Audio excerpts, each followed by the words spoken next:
नमस्ते दोस्तों। आज पढ़ेंगे भारतीय दंड संहिता का दूसरा वीडियो रहेगा। तो जिन विद्यार्थियों ने पहला लेक्चर नहीं देखा है वो हमारे चैनल पे जाएं, चैनल पर जाएं और पहला वीडियो देख लें ताकि आपको विस्तृत से जानकारी मिले। जो विद्यार्थी पहली बार इस चैनल से जुड़े इस चैनल को सब्सक्राइब कर दें, लाइक कर दें, बेल आइकन दबा दें ताकि आपको हर एक वीडियो का नोटिफिकेशन मिले। वीडियो अच्छा लगे तो दोस्तों में ज़रूर शेयर करना ताकि उनको भी इस वीडियो के माध्यम से कुछ ज्ञान मिल सके। तो चलिए शुरू करते हैं आज का लेक्चर। पिछले लेक्चर में भारतीय दंड संहिता जो कि आईपीसी का लेक्चर है, पहले वीडियो में अपन ने धारा 1 से लगाकर धारा 50 तक इस पर चर्चा कर ली थी। आज का वीडियो धारा 51 से लगाकर 100 तक इस पर चर्चा की जाएगी। तो आज का वीडियो धारा 51 से लगाकर धारा 100 तक वीडियो रहेगा। तो चलिए शुरू करते हैं आज का लेक्चर। आज का लेक्चर शुरू करते हैं भारतीय दंड संहिता में धारा 51 में किसका 51 में जो धारा दी गई उस पर चर्चा, उस किस विषय से संबंधित है। तो धारा 51 के तहत जो है शपथ का प्रावधान दिया गया है। शपथ कौन कौन दिला सकता, किसको शपथ कौन दिलाएगा, शपथ का प्रावधान है। धारा 52 की बात करते हैं तो ये सद्भावनापूर्वक कोई भी कार्य श्रद्धापूर्वक या सद्भावनापूर्वक किया जाए करने का प्रावधान है। धारा 52A जो कि श्राशय ये वीडियो अभी जो फैक्चुअल है ये सिर्फ धाराओं कौन सी कितनी धाराओं और किस धारा में कौन कौन से प्रावधान उस पर है। मैं फिर वीडियो बनाऊंगा तो पूरी एक धारा पर जो विस्तृत एक धारा पर विस्तृत से चर्चा करेंगे, विस्तृत से पूर्ण रूप से बात की जाएगी। तो ये फैक्चुअल वीडियो है। धारा 54 में देख लेते। धारा 53 में दंड का प्रावधान दिया गया है। धारा 53 में जो दंड दिया जाता है, दंड भी बहुत विभिन्न प्रकार के हैं, ये सब विस्तृत चर्चा करेंगे। धारा 53A में निर्वासन के प्रति निर्देश का अर्थ लगाना, निर्वासन के प्रति निर्देश जो रहते हैं उन पर जो कुछ कार्य है उन पर अर्थ लगाना जो कि निर्देश का अर्थ लगाना। धारा 54 मृत्युदंडादेश का रूपांतरण, जो किसी को मृत्युदंड दिया गया उसका छोटा रूप, उसको सजा को माफ़ करने का प्रावधान या उसका बदलने का प्रावधान किसमें, या मृत्युदंड को कुछ उसका रूप बदल के किसी अन्य दंड में परिवर्तन करना, ये धारा 54 में दिया गया है। धारा 55 की बात करते तो आजीवन कारावास व दंडादेश का लघुकरण करना, जो कि जो दंड दिया गया उसको छोटा करना, इसके बारे में विस्तृत धारा 55 में बताया गया है। नेक्स्ट फैक्ट की बात करते हैं। 55A पर चलते हैं। धारा 55A तो समुच्चय सरकार की परिभाषा दी गई है। सरकार की क्या क्या परिभाषा है, केंद्र सरकार की क्या परिभाषा है, राज्य सरकार की क्या परिभाषा है। नेक्स्ट देखते हैं 56 यूरोपियों और अमेरिकियों को दंडदास्ता की सज़ा, जो यूरोपीय रहते हैं, यूरोपीय नागरिक रहते हैं या अमेरिकी नागरिक रहते हैं, उनको जो दंड की जो सज़ा है या जो दंड का प्रावधान है उनकी सज़ा का प्रावधान धारा 56 में दिया गया है। धारा 57 देखते हैं तो दंड विधियों की विभिन्न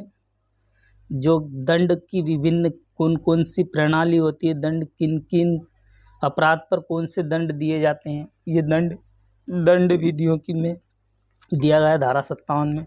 58 पर चर्चा कर लेते हो। निर्वासन व दंडिष्ट अपराधियों के साथ में कैसा व्यवहार किया जाएगा, ये धारा 58 पर चर्चा की गई है। धारा 58 पर चर्चा की गई है।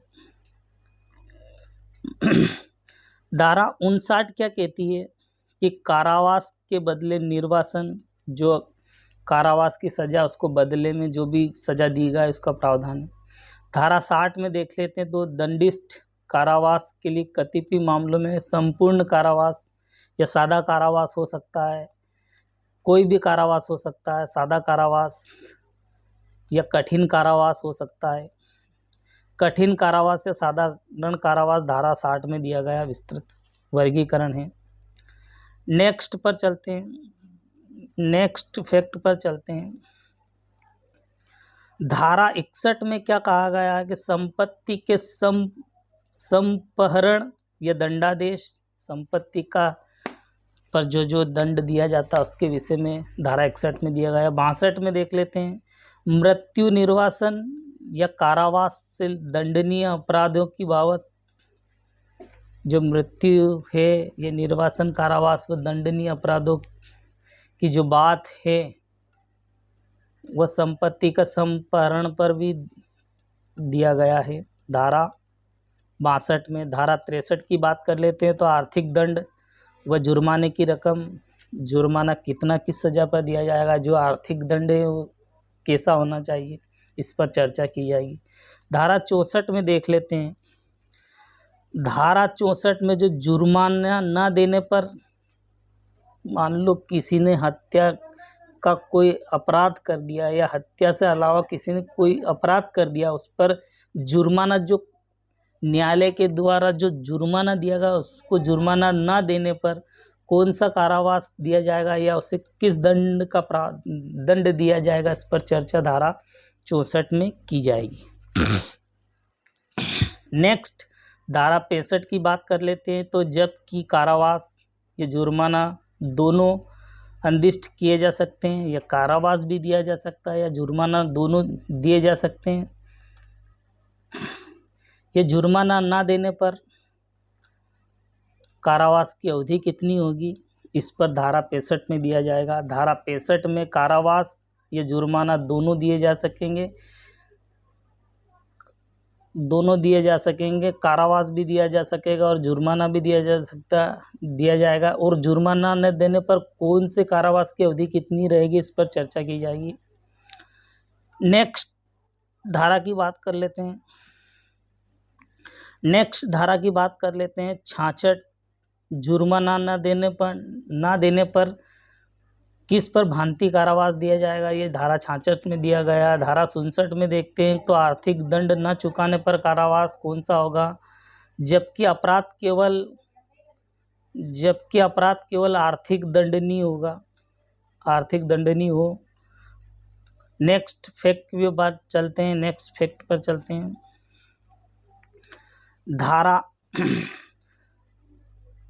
धारा 68 की बात कर ली जाए तो आर्थिक दंड के भुगतान पर कारावास को समाप्त किया जाएगा, जो भी दंड दिया गया उसका भुगतान करने पर कारावास पूर्णतः समाप्त हो जाएगा, यह धारा 68 में दिया गया। धारा 69 में जुर्माने के अनुपातिक भाग को दिए जाने की दशा में कारावास क्या दिया जाएगा।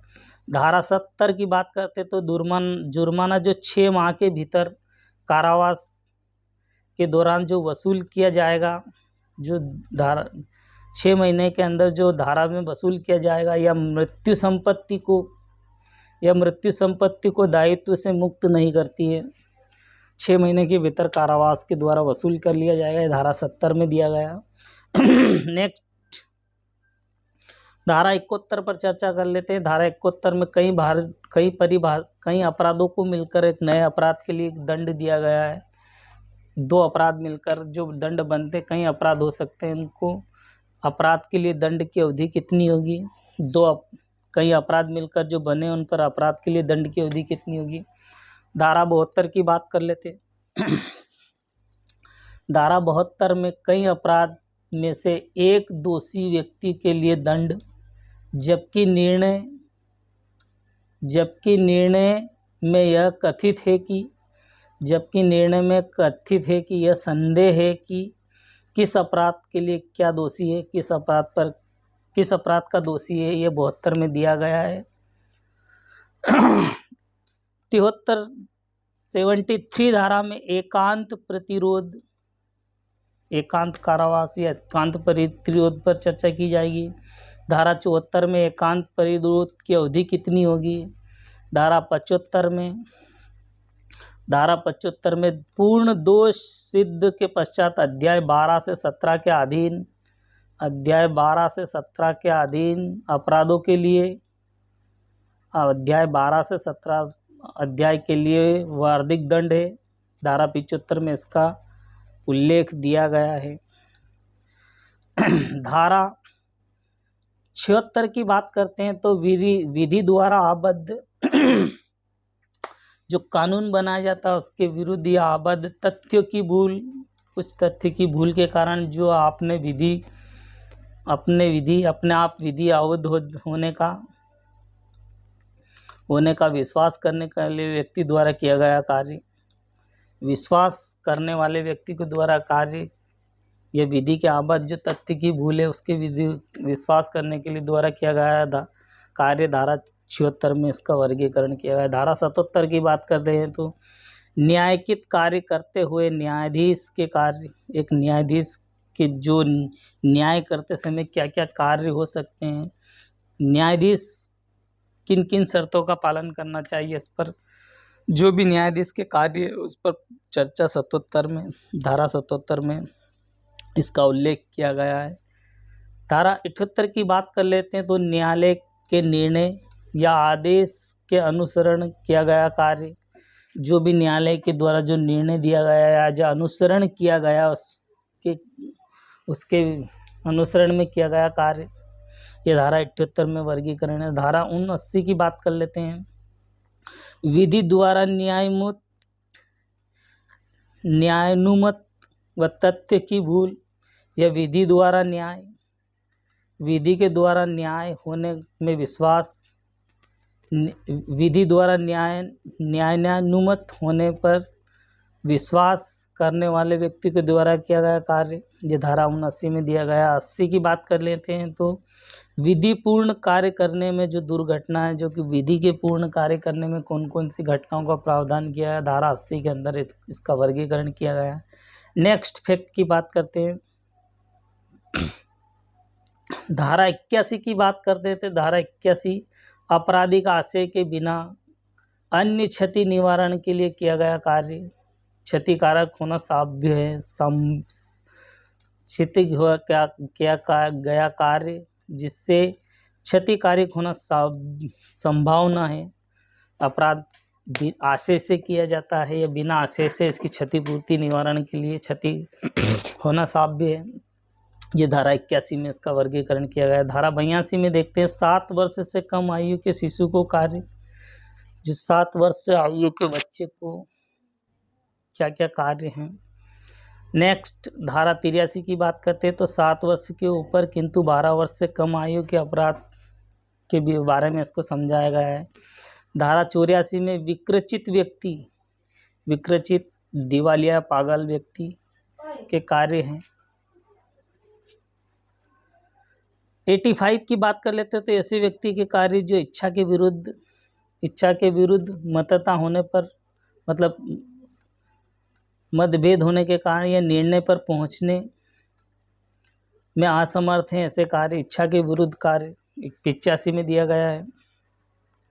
धारा 85 में इसका वर्गीकरण किया है। धारा 86 की बात कर लेते हैं तो किसी व्यक्ति के द्वारा जो मतता किया गया अपराध जिसमें विशेष आशय या ज्ञान से किया गया है, उसके बारे में चर्चा की जाएगी। धारा 87 की बात करते हैं तो सम्मति से किया गया कार्य, मृत्यु या घोर आपत्ति करने के लिए जो कि संभव ज्ञान हो, उसका ज्ञान हो, संपत्ति के विरुद्ध घोर अपराध या मृत्यु के लिए आपत्ति करने का ज्ञान। धारा 88 में किसी व्यक्ति के फायदे के लिए सम्मति से या सद्भावनापूर्वक किया गया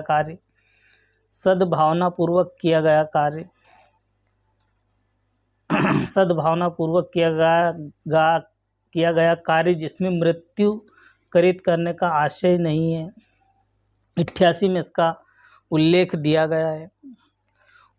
90 की बात कर लेते हैं तो संरक्षक द्वारा उसकी सहमति से शिशु द्वारा उन्मुक्त व्यक्ति को फायदे या सद्भावनापूर्वक किया गया कार्य। फायदे के लिए जो भी सद्भावना पूर्वक किया गया कार्य। धारा 90 की बात कर लेते हैं तो सम्मति जिसके संबंध में ज्ञान होना या जिसका भय या भ्रम के अधीन भ्रम के अधीन दी गई हो। सम्मति जिसके संबंध में यह ज्ञान भय व भ्रम के विषय में यह सम्मति जो कि भ्रम रहता है, भय का डर या भ्रम रहता है, वो 19 में इसका उल्लेख दिया गया है। नेक्स्ट पर चलते हैं 91 धारा क्या कहती है। 91 धारा तो ऐसे अपवादित कार्य जो कि कृत करने में क्षति के बिना संभव ही नहीं है, अपराध है। 92 की बात कर लेते हैं। 92 की बात करते हैं तो सहमति के बिना किसी व्यक्ति को फायदे के लिए सद्भावना पूर्वक किए गए कार्य सहमति से। 93 की बात कर लेते हैं तो सद्भावना पूर्वक दी गई सूचना सद्भावना पूर्वक दी गई हो, इसके बारे में 93। 94 वह कार्य जिसके करने के लिए कोई व्यक्ति धमकी देने के लिए विवश करता है या विवश किया जाता है। कोई भी कार्य हो आपका, उसके लिए आपको धमकी देना है, वो 94 में दिया गया। धमकी किस पर दिया जाता है तो 94 में इसका उल्लेख किया गया। धारा 95 तुच्छ व्यक्ति या आप हानिकारित करने वाला कार्य। आप हानि मतलब किसी भी कार्य करने में जो हानि होगी वो 95 में दिया गया। 96 की बात करते हैं। 96 की बात करते हैं तो प्राइवेट प्रतिरक्षा के लिए दी गई बातें हैं। 97 की बात करते हैं तो शरीर व संपत्ति, शरीर या संपत्ति या निजी प्रतिरक्षा का अधिकार, 97 में धारा में दिया गया। 98 की बात कर लेते हैं तो ऐसे व्यक्ति के कार्य के विरुद्ध प्राइवेट प्रतिरक्षा का अधिकार जो कि विकृतचित आदि हो, ये धारा 98 में दिया गया। 99 की बात करते हैं। धारा 99 की बात करते हैं तो कार्य जिसके विरुद्ध प्राइवेट प्रतिरक्षा के लिए कोई अधिकार नहीं है, वो धारा किसी भी जिसके विरुद्ध वाद लाया जाता है उसका कोई अधिकार नहीं है। धारा 100 में क्या दिया गया तो जिसकी मृत्यु करित करने व शरीर में निजी प्रतिरक्षा का अधिकार कब लागू होता है। निजी प्रतिरक्षा का अधिकार जो भी मृत्यु करित करते समय जो भी शरीर पर निजी प्रतिरक्षा का अधिकार लागू करता है, तो धारा 100 में इसका उल्लेख दिया गया है। तो ठीक है दोस्तों, आज की वीडियो में इतना ही। ये धारा किस धारा कहाँ पर लागू होती है, ये इसके लिए शॉर्टकट वीडियो है, भी विस्तार में एक एक धारा पर चर्चा की जाएगी। तो जो विद्यार्थी पहली बार इस चैनल से जुड़े, इस चैनल को सब्सक्राइब कर दें, लाइक कर दें, बेल आइकन दबा दें ताकि आपको हर एक वीडियो का नोटिफिकेशन मिले। वीडियो अच्छा लगे तो दोस्तों में ज़रूर शेयर करें ताकि उनको भी इस वीडियो के माध्यम से कुछ ज्ञान मिल सके। तो आज के वीडियो में इतना ही। जय हिंद, जय भारत।